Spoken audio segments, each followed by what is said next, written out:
জন্ম যেখানে সেখানে দাফনও হয়ে গিয়েছে। দাফন কোথায় হয়েছে?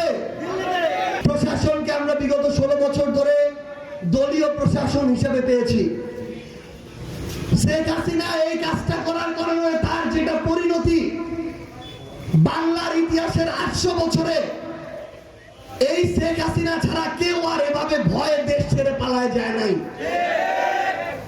পালায় যাওয়ার 2 দিন আগেও শেখ হাসিনা বলছিল শেখ হাসিনা পালায় না, কিন্তু মহান সৃষ্টিকর্তা বলতে তো একজন আছে।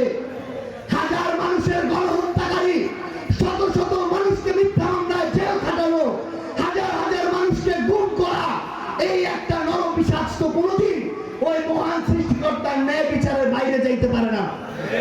সবচেয়ে লজ্জাজনক পরিণতি তার হয়েছে, সে শুধু নিজে ধ্বংস হয় নাই, তার দলটাকে ধ্বংস করে দিয়েছে। আমরা আহ্বান করব, আমাদের প্রশাসনের যেই যেই বাহিনীতে আপনারা থাকেন, আপনারা দেশের বাহিনী হয়ে উঠুন, জনগণের বাহিনী হয়ে উঠুন।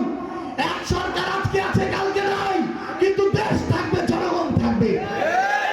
আপনারা সার্বভৌমত্বের প্রতীক হয়ে উঠুন।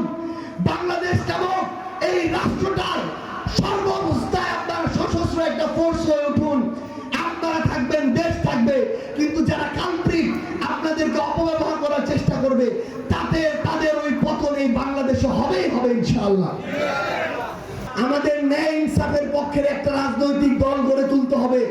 ভালো অপশন যদি মানুষের হাতে না আসে, তাহলে তো মানুষ খারাপটা থেকে বের হইতে পারবে না। এই জন্য আমরা আমাদের জায়গা থেকে সর্বোচ্চ চেষ্টা করে যাব।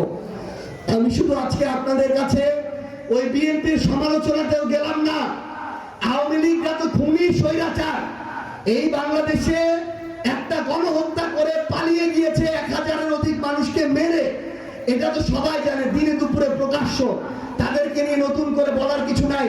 তাদের পতন হয়েছে। বিএনপির জনাব সালাউদ্দিন আহমেদ বলেছে তাদের জন্ম যেখানে সেখানে দাফনও হয়ে গিয়েছে। দাফন কোথায় হয়েছে? দাফন কোথায় হয়েছে?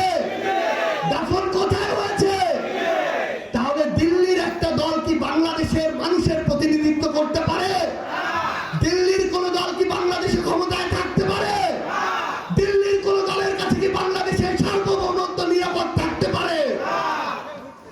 বাংলাদেশপন্থী দলদেরকে আপনাদের বেছে নিতে হবে।